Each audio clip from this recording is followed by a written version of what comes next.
Through 5 weeks, the Carolina Panthers are 0-5. Right now, it's a simple fact. This is a bad football team.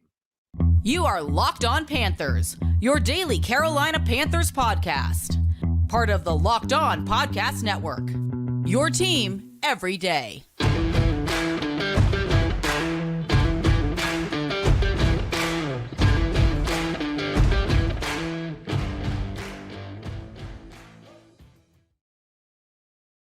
Welcome into another edition of the Locked On Panthers podcast, a part of the Locked On Podcast Network. I'm your host, as always, Julian Council, talking Carolina Panthers with you every Monday, Tuesday, Wednesday, Thursday, and Friday. Your team every day. That's our motto here on the Locked On Podcast Network. Subscribe or follow the show for free on YouTube or wherever you listen to your favorite podcast.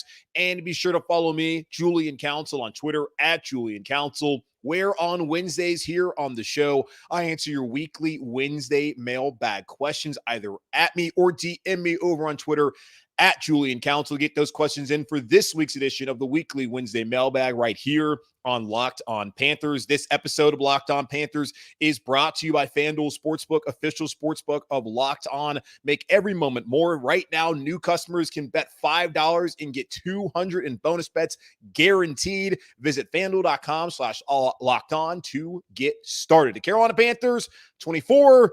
The Detroit Lions, 42, as the Carolina Panthers fall to 0-5 here in the 2023 NFL season. But before we get into the nuts and bolts and nitty-gritty of what was yet another mess of a Sunday afternoon here in the Carolinas, first off, prayers to Chandler Zavala, who had to be carted off the field there early in the, well, I guess it was early in the game, but later in the first quarter, was carted off the field with a neck injury, was taken to a local hospital there in Detroit. He has all movement in all of his extremities, so that is obviously positive news. Carted off of a neck injury, not even concerned about when he's going to come back and play football, if he'll play football again. Just want him to be healthy, live a happy life, a long life, and that's not going to be something serious. People over football always understand that. So hopefully everything with Zavala will be fine. It sounded like from Frank Reich, who spoke to the media not too long ago, that everything is good with him. Again, not super concerned about when he's going to be back in the lineup and all that.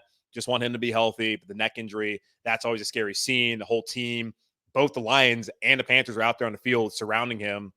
He wasn't moving for a while. Real scary scene there at Ford Field in Detroit. So happy to hear the positive news coming from Chandler Zavala, and we'll see when he returns. But that is just secondary, of course, to his overall health, as Chandler Zavala was carted out the field there in the first quarter of the game. Second thing, as we now actually talk about the football, this is a bad football team. Full stop. Like right now, this is a bad football team. I understand we're 5 weeks into this. They're 0-5. That there are still 13 more weeks of the 2023 NFL regular season left to play out. The Panthers still have 12 games remaining. Totally understand that. But right now, this is a bad football team. We will find out through the course of the next couple of weeks what the overall story will be for the Carolina Panthers. But right now, they can't help but beat themselves. Now, the Lions are a better football team. There was a reason the line was around 9. I think it even got up to 10 by the weekend. There was a reason why that is the case, because the Lions may legitimately be a Super Bowl contender. I know it sounds absolutely insane to say that the Detroit Lions could actually play for the Lombardi Trophy. They've already won in Kansas City, albeit no Travis Kelce or Chris Jones on an opening Thursday night, but they've looked pretty damn good. The only team they lost to was the Seattle Seahawks in an overtime game. And I think the Seahawks, who are 3-1, are a pretty good football team. So I understand that. But the Panthers, they gave the game away in the first half. You come out, you punt. The Lions make it so easy on their opening drive, and they score in 3 plays. You get 2 long passing plays. They're down Amon-Ra St. Brown. They don't have Jahmyr Gibbs, the first rounder out of Alabama, who played with Bryce Young. It didn't matter. The Panthers couldn't stop him in the pass game, couldn't stop him on the ground as David Montgomery ran for 42 yards, and the Lions were off and running on this Sunday afternoon. But I will give the defense, of course, the benefit of the doubt because they're not healthy. These were the active cornerbacks of the Carolina Panthers heading into today's game. CJ Henderson, y'all know my feelings. I know your feelings. Troy Hill, who they signed ahead of the final week of the preseason. Deshaun Jameson, who they claimed off of waivers after he was cut in San Francisco. Sam Webb, who was active for the first time this season, who they signed off the Raiders practice squad in week 2. And DiCaprio Bootle, who I first said his name was DiCaprio Booty. I had no idea who the hell this guy was, but he signed to the practice squad in week 1. And he's been elevated 3 times because of the injuries to Dante Jackson, who missed his first game of the season with the shoulder. J.C. Horn, of course, out with the hamstring. No timeline on when he can come back. He's out for at least another week, as he cannot be taken off of IR just yet. It is deeply frustrating because of those injuries. But I don't really be all that surprised, even with Detroit's issues, because they have Ben Johnson as their play caller. So it should not be surprising that the offense was able to have a successful day knowing the injuries that the Panthers have to their corners and those guys having to step up and play. The fact that Chandler Wooten played a lot at linebacker, as it didn't seem like Kamu Grugier-Hill played that much next to Frankie Luva. Of course, Shaq Thompson out for the rest of the season. They're banged up defensively. Now, Brian Burns needs to do a lot more because aside from the sack, I didn't see a lot from him. They got to be much better against the run, which, you know, maybe they should have kept Marquand McCall because this team sorely could use someone in the middle of that defense to stop the run. Derek Brown can't do it all by himself, and the linebackers aren't cleaning up. The guys in the back end aren't cleaning it up. They have a problem. So it's not surprising that the Lions went out there and scored a ton of points. But of the 42, you gave them 21. I talked about it on Friday with the keys of victory. The Carolina Panthers, every time they turn the football over, they get burned. Today, they turned it over 3 times. That resulted into 21 points. You don't turn it over 3 times week 1 against the Falcons, you win that football game. The Falcons are not good. They're not. I think they walked off and ended up winning against the Texans, but that's not a good football team. You could have beat Atlanta. Last week against the Vikings, you have control of the football game at home. You're there in the third quarter. You're driving down the field, had a great third down call. You got a penalty to go in your favor. You get it down the field using Chenault, and then you just self-destruct and you fumble the game. They take it for a touchdown, and it's over from there. And then today, you don't even get off the mat. You don't even give yourself a chance to win the football game because you're too busy turning over the football. The Panthers go punt. The Lions score a touchdown. You get an interception on what was a tremendous play by Aiden Hutchinson. And then I'm just wondering, why the hell is Frank Reich drawing up a tight end screen for Ian Thomas? I get people asking me, why are we paying Hayden Hurst if he's not going to get that play call? Well, first off, I think you should abolish the tight end screen unless you got Travis Kelce, you got George Kittle, but the Carolina Panthers don't have Travis Kelce. They don't have George Kittle. And even when Greg Olsen was here, I don't want to see that mess. What the hell is that? I guess a little bit of creativity, but no, none of that. Hutchinson blows up Thomas. Bryce has got to get rid of the football, throws it towards Ian Thomas. Hutchinson's there, makes a great play. You tip your cap. They get paid too. That's a great play by the defense. But all of a sudden, you're down 14-0. But then the Panthers piece together a pretty good drive. 14 plays, 75 yards over a course of 7 minutes and 5 seconds. Then you get a stop on downs. The Lions, Sam Laporta, 3rd and 4, drops a football. Then on 4th down, the Panthers make a great play. As I don't think Jared Goff got the ball out in time. Either way, you get a good stop. You're at your 37. You got an opportunity to go down, tie the football game, and be like, all right, here we go. Game on. We are here to compete. Instead, Miles Sanders fumbles the football. And for the second time this season when Miles Sanders fumbled the football, what did the team do? The Falcons went down, scored a touchdown. The Lions went down, scored a touchdown. Miles Sanders is killing this football team.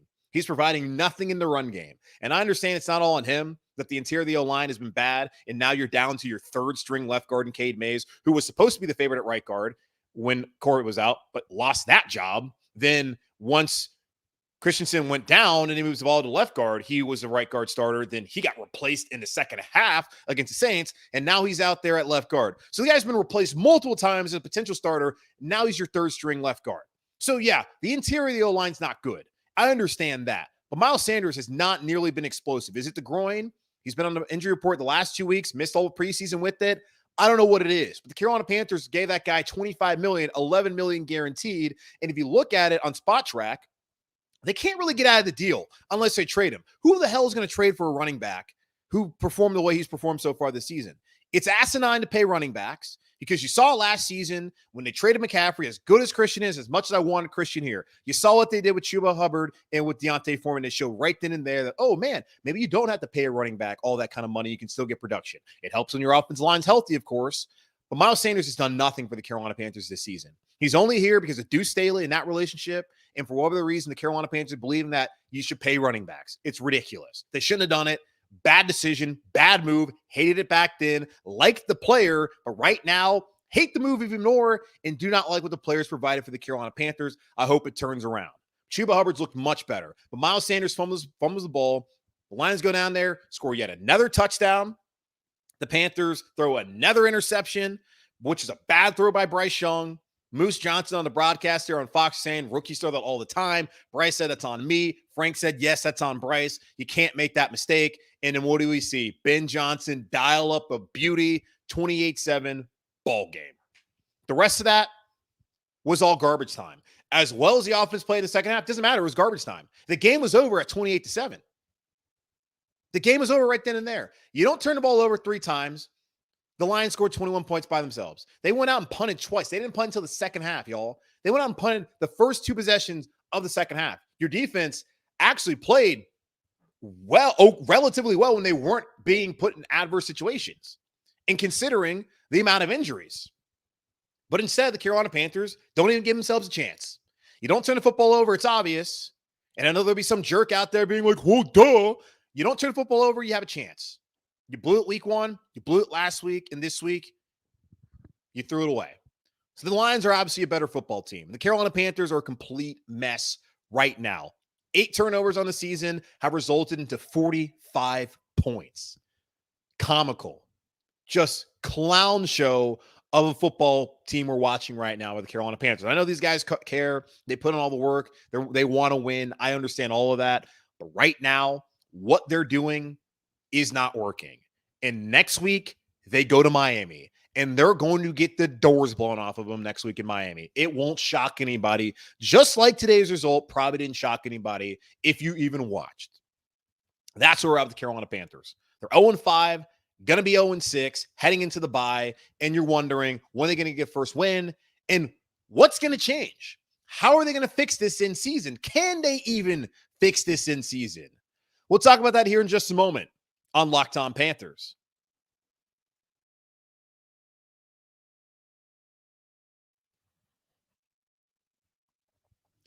Snap into NFL action this season with FanDuel, America's #1 sportsbook. Right now, new customers get $200 in bonus bets guaranteed when you place a $5 bet. That's $200 in bonus bets, win or lose. So if you're betting on the Carolina Panthers, that is if you're in a state that has legal betting and you can use FanDuel, doesn't matter whether you win a bet or you lose a bet, you're going to get $200 back in bonus bets. If you're thinking about joining FanDuel, there's no better time to get into the action than right now with Major League Baseball playoffs going on, the NFL season here, of course, the NHL starting up. If that's, something that you're interested in the NBA coming up soon, the app is so easy to use. There's a wide range of betting options, including spreads, player props, over-unders, and so much more. So visit FanDuel.com/lockedon and kick off the NFL season because the Panthers haven't. FanDuel, official partner of the NFL.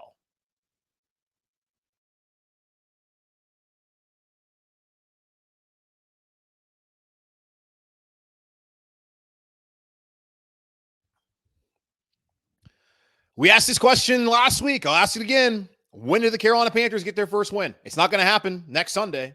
It would be a surprise. And yeah, any given Sunday. And my mom always says it can be anybody's game. Come on. What are you talking about? It's not going to be their game next Sunday. If they win next Sunday, I will be elated. Trust me. And you can throw tomatoes at me at Romare Beaton Park. And you can laugh and be like, you got it wrong. I'll just be happy they won a football game. But so far, I watched the Panthers play 8 games. The 3 preseason games, all L's, and these 5 games that actually matter, all L's. I just want to win. I just would like to come up here and talk about a win. Getting pretty damn tired about talking about losses here in Carolina. 3rd full season doing this show, and I appreciate every single one of y'all that tunes in. I got 155 people live right now on YouTube around 5:19 on this Sunday, October 8th, the beautiful fall Saturday or Sunday here in Charlotte. I appreciate every single person that interacts, that is a fan of the show. I appreciate every single one of y'all because I really wish that I could sit here and talk about more positive things. And I try my hardest to not be overtly negative. I'm just being honest with y'all the way I feel about things. I try to find the positives, and I'm going to find it before we get out of here. I'm going to talk about some positive things. That's why Monday we do the good, the bad, then the ugly, which is primarily ugly. I try to find the positives. It's real hard right now to find the positives in what's going on with the Carolina Panthers. I guess, one thing is that they don't turn the football over again. Duh, I know. They could be no, I don't know if they win this game, but they could be 2-3 or 3-2. But they keep turning the football over, and their defense isn't good enough, when healthy and not healthy, to stop the opposing offense from scoring a touchdown. So it's unfortunate that that's the case. But I'm wondering, when do they get their first win? Because they're going to be 0-6 heading into the bye. I don't see it next week in Miami. They're far more I don't even know if far more is even the right term to even say about what the Lions offense is and what the Dolphins offense is. But this Lions offense didn't have Jahmyr Gibbs or Amon-Ra St. Brown, their best receiver. And they went out there and they did whatever they wanted pretty much all afternoon. And Miami has another sicko calling plays in Mike McDaniel. They have Tua Tagovailoa, who I love. I can't believe I got his name wrong there. Tua, who's looked great. Tyreek Hill, Jalen Waddle, Devon Achane. If you ever watched him at A&M, you knew who was good. If you're a North Carolina fan, you saw him at the Orange Bowl a couple years ago. That dude's sick. Like, that's insane. The Panthers got to go up against that next week, so they're going to get mopped. It's going to be bad. They're going to get dog walked. They're going to get boat raced. They're going to get whatever creative adjective you have. They're going to get slapped. It's going to be bad. So they're going to be 0-6. And then at that point in time, you're going to have to wonder what's going to change. What do they do to change this? I know a lot of people have asked for Frank Reich to no longer be the play caller. And I actually thought on that touchdown drive in the first half to make the game 14-7 that he drew up some pretty good run plays to Laviska Shenault, who maybe he can give you something. They don't go to him nearly enough for somebody who at least gives him some sort of positive gain, especially in the run game, considering that Miles Sanders gives him absolutely nothing so far in the run game. And I'm hoping Miles can get healthy. If he's not, I'm hoping he plays better. I really don't want to be harsh, but it's just honest. It's just the way things are right now with Miles Sanders when he's so far really not provided for the Carolina Panthers through 5 weeks of the season. So I like some of the play calls that Frank Reich cooked up there. The touchdown in the second half to DJ Chark, there were some decent play calls. But overall, it's not working. And Frank Reich did say, in the best interest of the team, he felt like he needed to call the plays. But your team's 0-6, man, which they're going to be, and you have a bye week, shouldn't it be time maybe to just turn it over? And I'm going to sit here and just say that while also saying to y'all that it's not going to really change anything because the receivers still aren't good. The quarterback's still a rookie. The offensive line still banged up. But hey, fine, change play callers because you got to do something. Because at that point, yeah, fine, whatever. Do it. Go ahead, do it. You're 0-6. You got to change something. That's the most logical change. It won't solve anything. It won't. Because Frank Reich, again, if asked Ty Hurt, Carolina Blitz, asked him about, hey, Thomas Brown calling the plays, it was all you. It was all me. But as I've told y'all multiple times, Frank Reich saying, it's a collaborative effort. Y'all can keep asking me to not call the plays. Well, I'm going to have him call them. It's going to be the same offense, going to be the same players with the same lack of talent, the same injury issues, the same damn problems. But sure, let Thomas Brown call the plays, and you'll see just how bad the offense will still be then. And if that happens, then what do you do? But if they're 0-6, then yeah, you got to go ahead and try it. It won't do anything, but hell, why not? Why not? You got to change something. Are you going to fire the coaching staff? Who are you going to fire the coaching staff? They just got here. So I don't even know what they even do at this point. Do you go get a wide receiver one when you should have known after you traded away DJ Moore, there was going to be a problem, that it was a bad receiver market? And as I've said multiple times, they did as best as anyone who's reasonable, which there's a lot of y'all who, of course, aren't reasonable out there. Anyone who's a reasonable, sensible fan understood that market sucked. Thielen, Chark, that was as good as they could really do.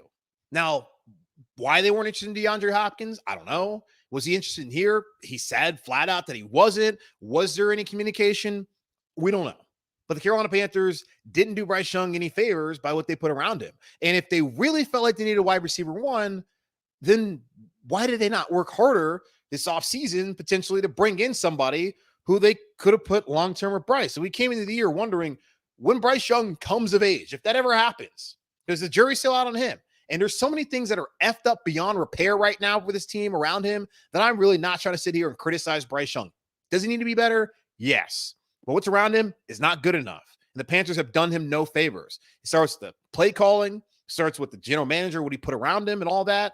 But they really felt like wide receiver one was a priority for them and something that they wanted to do to help Bryce's development. Why is it that it took until October 1st for them to realize that it was going to be a problem? They had to watch it play out before their eyes. When I had been telling anybody who would listen, as nice as I possibly could, dating back to April, that wide receiver core is going to leave a lot to be desired. And go draft a wide receiver. Mingo thought he played fine, but it's not going to really do all that much. And so far, this is where you're at. You're 0-5. You got to pick a lane. They're talking about a week ago, before they even play the Vikings game, they're 0-3, saying, hey, we still want to win this season. We're going to go to wide receiver one. Hasn't happened. And Rappaport even said in that report that it's early in the season. It's like week 3, week 4, rather. You still have until the end of the month. The 31st is a trade deadline. Teams don't typically make a trade now. They wait to see who their team is. The Panthers should know who their team is right now. They're a team that has no identity on offense, which makes not keeping Steve Wilkes look worse and worse each week, because at least they had an identity. Had no quarterback play, but they had an identity. And this offense doesn't, and it's an offensive coaching staff. So it's just crazy how that's the case. Or the defensive coaching staff, the defensive coach last year had more of an identity, what he wanted his offense to be, and actually had it play out than with the current offensive coach and has had happen right now. We have no idea what they want to do. Throw screen passes, maybe? I don't know. Like the deep ball, the O-line's not good enough. But even on that 3rd and 19 late in the game, you're just thinking, just at least attempt one. But it's a dump down to Miles Sanders for 2 yards. It's bad. And I don't know how it gets better. And I can only imagine David Tepper sitting there and wondering to himself, what would have happened had Ben Johnson actually wanted the job and he would have came to Charlotte? Because Ben Johnson was drawing up some great stuff. And you just look at potentially what the Panthers could have been offensively and what they are offensively. Because obviously the scheme they're running in Detroit is much better.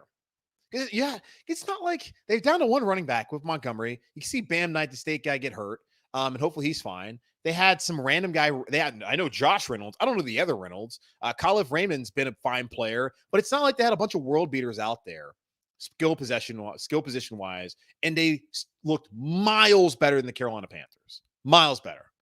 Scheme, play caller, quarterback being more effective, but that's a quarterback who, what number 1 overall, had his issues. Got a good play caller in Sean McVay. Voila. What do you know? Wins the division, goes to Super Bowl, and then they get rid of him, but he's figured it out with another good play caller. Got to get Bryce Young somebody like that. Because right now, with the play calling they have around him, it's not good enough. The talent they have around him, obviously not good enough. And until it even gets close to that, I'm going to be real hard-pressed to criticize Bryce Young and say that he's the problem. Because there's just so many things around him with people who have been in the league for decades, who have played in the league for years, that are falling short to where, how can I sit here and honestly blame the guy who started 4 games so far in the NFL? Got to be better. I understand that. Hasn't looked great. Hasn't been that inspiring so far. Been bits and pieces, but still look around him. But yeah, David Tepper had been sitting there, whether he was in Detroit or maybe he was across the river in Canada. I don't know what he was doing. Maybe whether he was down here picking apples, carving pumpkins in Charlotte. You had to think that maybe he was like, oh, damn, really wish I could have Ben Johnson. And I do wonder, just seeing that they're going to be 0-6. They can beat the Texans. Will they beat the Texans? I don't know. They can beat the Colts. Will they beat the Colts? I don't know. They can beat the Bears. Will they beat the Bears? I don't know. I just wonder if this thing continues to go sideways, what does David Tepper do? What does he do? Does he admit he got a second hire wrong? I'm not saying that right now. Too early. But what does he do? Because Ben Johnson didn't want the job, but if the Lions have success and go deep into the playoffs, he's going to be a hot candidate again. Then might he be interested? Because that would make a little bit more sense with a young quarterback. Probably would need a new GM in that situation too. I'm just thinking out loud. Not saying that should be the case, but if it continues to go like this, it is a conversation that we're going to have. I'm sorry. In the NFL, you can't go 3-14 and keep a job. Even if it's your first year, you just can't. You can't have a team look this inept, having been an experienced coach, and keep your job. Especially when guys who are not experienced head coaches teams look more prepared. Shane Steichen, Indy, Jonathan Gannon, a.k.a. Kendall Roy out there in Arizona, and then D'Amico Ryans, who you weren't even interested in. You wanted this man to just check a box, just like a Jerry Rivera was too. He just wanted to check the Rooney Rule box. But that guy seems to be a pretty damn good head coach. His team comes out and they're competing. He at least seems to have more around his rookie quarterback than you have. So I don't know. No, you weren't interested in that. So we'll see what happens with this team. They're going 0-6. And yeah, the season's, it's like, yeah, there's still things to worry about, to care about, like Bryce's development. But yeah, they're not going to be a playoff team. It's pretty obvious. I think we've known that now for a couple weeks, but just go ahead and let that be said. All right, we'll come back and we'll review how the keys to victory went. By the way, they didn't go well for the 5th week in a row. We'll talk about that here in just a moment on Locked On Panthers.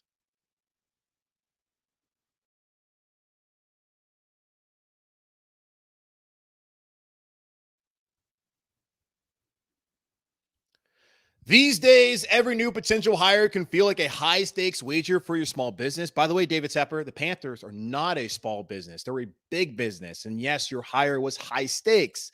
So maybe you might have to head over to LinkedIn Jobs. I don't know. You want to be 100% certain that you have access to the best qualified candidates available. David Tepper, access to the best qualified candidates available. That's why you have to check out LinkedIn Jobs, Dave. LinkedIn Jobs helps you find the right people for your team faster. Hey, and you're cheap. This one's good for you and for free. It's so easy, David, to create a free job post on LinkedIn Jobs that when you do, make sure, Dave, to add the purple hashtag hiring frame to your LinkedIn profile to spread the word that you're hiring. Simple tools like screening questions make it easy to focus on a candidate with just the right skills and experience so that you can quickly prioritize who you'd like to interview and hire. It's why small businesses, again, this is not a small business, David Tepper, rate LinkedIn Jobs #1 in delivering quality hires versus leading competitors. LinkedIn Jobs helps you find the qualified candidates you want to talk to faster. Post your job for free at linkedin.com/lockedonnfl. That's linkedin.com/lockedonnfl to post your job for free. Terms and conditions apply.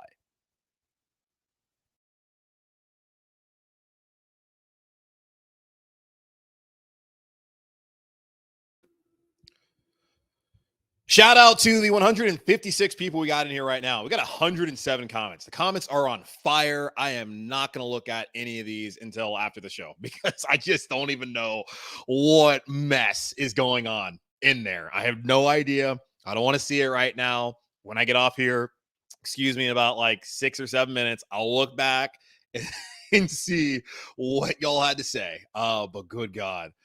Let's look back at the keys to victory, which again, every Friday, might have to stop doing it, but I'm not going to. It's an easy segment to do. Every Friday, I give you my keys of victory. I give them three. I give you all 3 keys.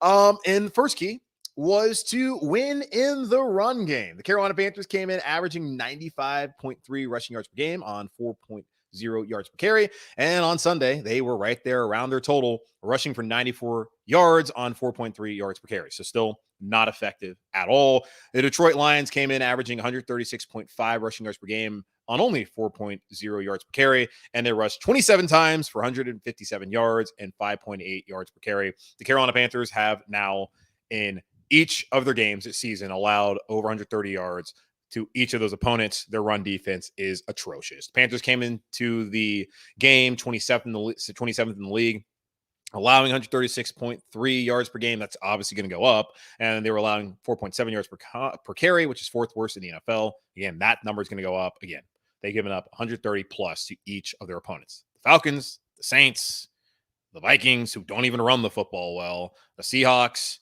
and the Lions have all ran it down their throat whenever the hell they wanted. And you have to wonder, Marquand McCall, I know he's not on the team right now, but maybe he could have helped you. Because Shai Tuttle what is he doing? What is Deshaun Williams doing? I know Derek Brown's actually, he's playing a lot of snaps. I don't think Derek Brown's really the problem, but like the run defense is bad. I had my concerns going into the year because the last time we had a base 3-4 scheme here in Carolina that in 2019, it was bad trying to stop the run. And that's back when they had Luke Kuechly cleaning all the mess up. Now there is no Luke Kuechly, and it's still bad. So I don't know. And they've come the last couple of weeks with the intent to stop the run, and they have not stopped the run. And they will not stop the run because it doesn't appear they have the personnel, and it does not appear that the scheme is going to help them be able to stop the run. Number 2, I said to win the turnover battle. Well, the Panthers obviously failed at that. They entered the game -1 turnover differential this year. The Lions were -2, so the Lions are now +1, and the Panthers are, of course, now -4, which is among the worst in the National Football League through 5 weeks of the season. The Panthers now have 8 turnovers on the season, and those turnovers have resulted into 45 points. I said this week 1, and I kind of felt dirty saying it, being like, I think this defense is good, but if this defense is going to be great, you can't give up 17 points off turnovers. You got to be much better in sudden change. And the Carolina Panthers defense has not been good in sudden change. Carolina Panthers defense has also been banged up. You were down Shaq Thompson. You were down Xavier Woods for the second week in a row. You're down Dante Jackson for the first time this year. You're down J.C. Horn for the 4th week in a row. I totally understand that. That is going to lead to poorer performances. But the Panthers got to be better with taking care of the football. And then if they do fumble or turn the ball over as far as an interception goes, the defense got to step up. They got to step up and stop them. But they have not done that all season long. And every time there's a turnover, it's catastrophic for this team. And it's not like the Panthers are turning in their takeaways into points. So I think they have 13 points off of it so far. So the offense, when the defense gets a takeaway, does nothing for them. When the defense turns it over, their offense turns it over. Defense does nothing for the offense. Like complementary football, we talk about it. We've been saying it for years. Has yet to be played in Carolina since 2017. We never see it. So there we go again. Turnovers kill them. Then you have a chance. The Lions now, I talked about it coming in the game. When they get a turnover, they kill you. 3 of the 4 times that they've gotten turnovers, they turn them into touchdowns. Today, 3 for 3. They now have 7 takeaways this season, resulting in 42 points. Complementary football. That's what good football teams do. The Lions are a good football team. The Carolina Panthers right now are not a good football team. And I also said to spread the wealth on offense. Adam Thielen, I'll say, talking about positives, Adam Thielen is everything that I hoped that he would be for the Carolina Panthers. He was that in Seattle. He was that today, over 100 yards receiving, another touchdown.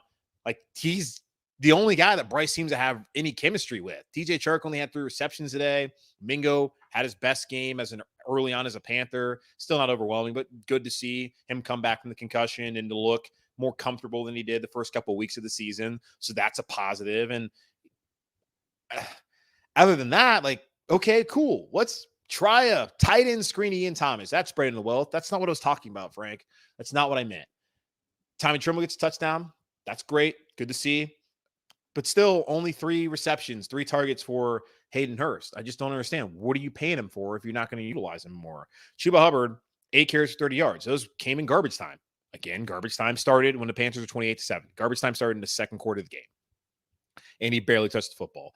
Laviska Shenault, 5 carries, 27 yards. They got him more involved. That helped him score a touchdown.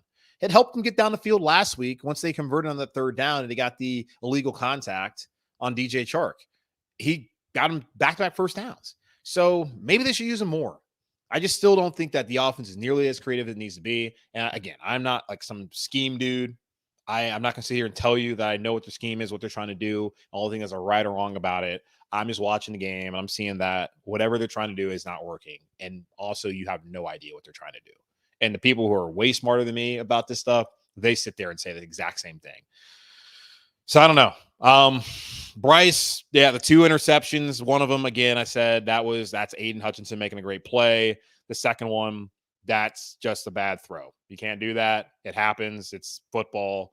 They get paid to, yada, yada, yada. But 25, 41, 247 yards, 3 touchdowns, 2 interceptions. I thought he played well in the second half. And that's a positive you can take from this game. His rating was 82.1. He's getting better. And I think the offense is looking a little bit better. But they're still not nearly as good as enough, especially for a defense that is as banged up, and the turnovers are absolutely killing this football team. Thielen, 11 receptions, 107 yards, touchdown, 13 targets. I like that. He has twice as many targets as the next guy. I guess Mingo had 7, so almost twice as many targets. They've got to find more guys for Bryce Young to really build a chemistry with. Von Bell, 9 tackles for him solo. Thought Sam Franklin was fine today. Henderson actually wasn't terrible either. He did have a PI, but they would have called that back anyways. So I don't know. It's going to be difficult to find really positive things to take from it. The Panthers offense, again, they did look fine in the second half, but it's just not good enough when you turn it over as many times as you did in the first half. So we'll see how things move on from here. We'll see what Frank Reich has to say on Monday about this loss. If there's going to be any changes, I don't know what those would be. That's going to magically fix this team, because right now it's just, this is who they are. And is it who they're going to be? Maybe they get a little bit healthier. You get Austin Corbett back. That should help with the leakage up the middle. That should help you in the run game. Absolutely, that should help. But is Miles Sanders going to be healthy? Is he going to be who you thought he was going to be coming in the season? Or are you going to move over to more of a Chenault and Chuba Hubbard kind of rotation here at running back? How are you going to be more creative in the pass game? Are you going to be able to take shots? Are you going to get opportunities to take shots? Are the offense line going to play better? It's all just not great, y'all. And I'm tired of talking about it. But again, I appreciate all y'all sticking with me. 163 people we got right here live. So appreciate all the people that have come in and listened to the show. I guess we'll watch the show. And appreciate everyone who's going to listen to it there in your podcast feed. But that's going to wrap up this edition of the Locked On Panthers podcast, part of the Locked On Podcast Network, hosted by yours truly, Julian Council. Again, y'all, subscribe or follow the show for free on YouTube or wherever you listen to your favorite podcasts. And be sure to follow me, Julian Council, on Twitter at Julian Council. It's right there. Because on Wednesday, I'm going to answer your weekly Wednesday mailbag questions. Going to do it every Wednesday throughout the rest of the regular season. Either at me or DM me to get those questions in to me now. But in the meantime, be safe, be happy, be whole, and we need to do it more than ever because Frank Reich was saying it. Keep pounding. Oh, God. And I will talk to y'all on Tuesday.